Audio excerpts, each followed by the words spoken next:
बिस्मिल्लाहिर्रहमानिर्रहीम दुरूद मोहम्मद वाले मोहम्मद की ज़ात पे अल्लाहुम्मा सल्ली अला मोहम्मद वाले मोहम्मद वाजल फ़रज वाले मोहम्मद। जी व्यूज़, बाबा इनायत शाह बादशाह सरकार के दरबार से निकल के पीर आलम शाह बाजी सरकार के दरबार पे आया हूँ।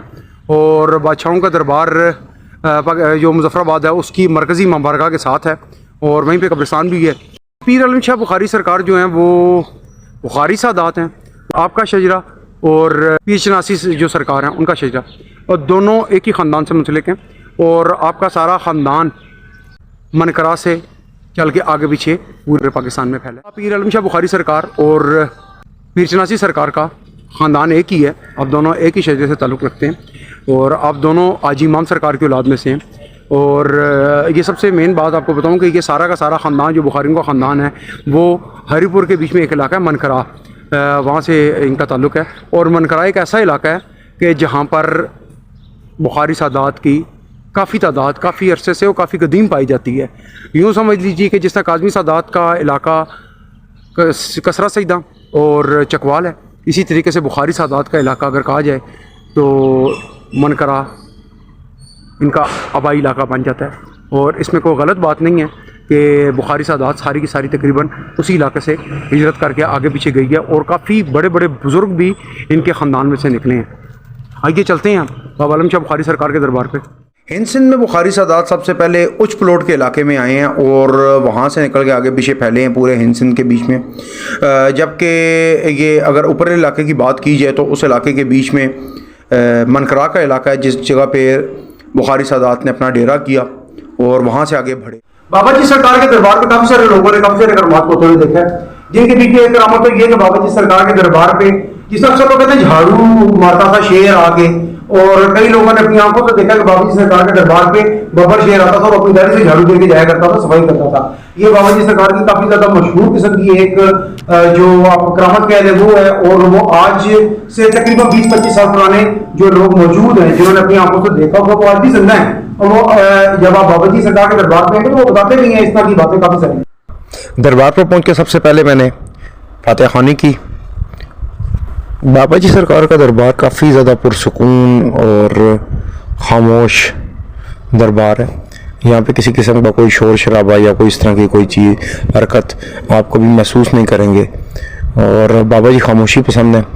बाबा जी सरकार का शेर नसब भी अलकमर की इंसाफ तालिबीन के बीच में मौजूद है और उसके अलावा मदार का तालिबी नस्ब आले तालिब के बीच में भी आपका शेर पाया जाता है।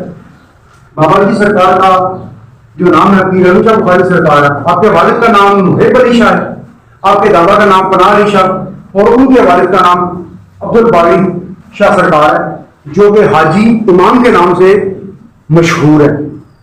और ये सारे के सारे सादात जो हैं वो हरीपुर के इलाके मनकरा से इनका ताल्लुक है।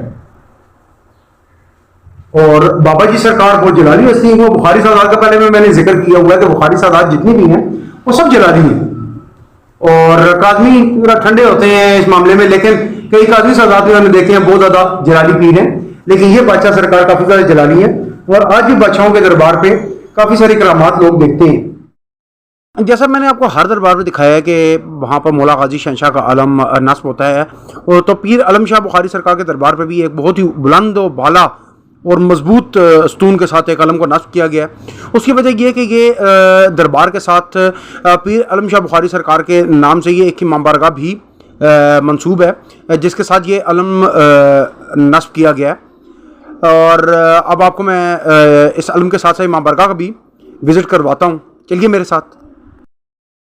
जी ये मुज़फ़्फ़राबाद की मरकज़ी इमाम बारगाह है जो पीर आलम शाह बुखारी सरकार के नाम से मंसूब है। और एक बड़ी ख़ास बात कि एक ज़माने के बीच में ये वाहिद मुज़फ़्फ़राबाद और उसके मुज़फ़्फ़ात के इलाकों की वाहिद इमाम बारगाह थी, लेकिन वक्त गुजरने के साथ लोगों ने अपनी ज़रूरत के पेश नज़र अपने अपने इलाकों के बीच में छोटी छोटी इमाम बारगाह तामीर कर ली हैं। लेकिन आज भी इस इमाम बारगाह को मरकज़ी इमाम बारगाह की हैसियत से याद भी किया जाता है और इसके बीच में ही मरकज़ी जुम्मे की नमाज अदा की जाती है और लोग दूर दूर से यहाँ पर जुम्मे की नमाज अदा करने के लिए आते हैं। और पूरे आज़ाद कश्मीर का सबसे बड़ा जुलूस जो कि मुज़फ़्फ़राबाद शहर के बीच में निकाला जाता है वो इसी इमाम बारगाह से शुरू भी होता है और इसी इमाम बारगाह पे इख्तिताम पजीर भी होता है। मैंने अपनी ज़िंदगी का एक बहुत बड़ा हिस्सा इस इमाम बारगाह में गुजारा है। करीब मैंने 25 साल तक इस इमाम बारगाह में आके मुहर्रम भी गुजारे और मजलिस भी सुनी और जुलूसों में भी शरीक होता रहा। ये उस वक्त की बात है कि जब ये वाला जो नया इमाम बारगाह ये तामीर नहीं हुआ था। एक पुराना इमाम बारगाह और पुरानी मस्जिद हुआ करती थी जो मुझे आज भी ख्वाब की तरह याद है। और जो मेरी उम्र के वहाँ पे अब नौजवान तो नहीं कह सकता, जवान ही कहूँगा, जो अब बूढ़े होने की उम्र में है, उनको याद है। जो नई नस्ल है शायद उसको ये पता भी ना हो कि पुराना इमाम बारगाह और पुरानी मस्जिद किस तरह की थी। बहरहाल हम लोगों ने वो वक्त देखा हुआ है कि जब ये इमाम बारगाह छोटी सी और उसके आगे ग्राउंड बहुत बड़ा हुआ करता था और उसके साथ एक छोटी सी मस्जिद हुआ करती थी, पुराने छत थे। वो मुझे आज भी याद, अच्छे तरीके से याद है। जो मरकज़ी इमाम बारगाह मेंबर, उसकी बैक साइड पे जो ये अलम आप फ्रेम हुआ हुआ देख रहे हैं, ये वो वाला अलम है जो इमाम हुसैन अलैहिस्सलाम के रोज़े के ऊपर जो अलम लगाया जाता है, उस अलम को उतार के वहाँ से लाया गया और यहाँ पे फ्रेम करके लगाया गया है।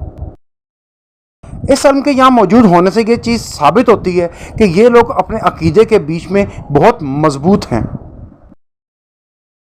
जैसा मैंने आपको हर दरबार के साथ मौला अली अलैहिस्सलाम का मच दिखाया है, तो यहाँ पर भी पीर अलीम शाह बुखारी सरकार के दरबार के साथ भी मौला अली अलैहिस्सलाम का मच मौजूद है, जिसकी ज़ियारत आप भी कर लें।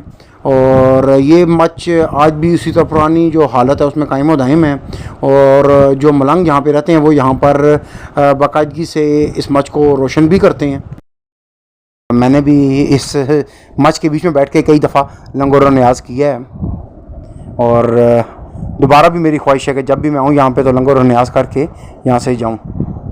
ब्लॉग बहुत पसंद आया होगा, तब तक के लिए इजाज़त दें। अल्लाह हाफ़िज़।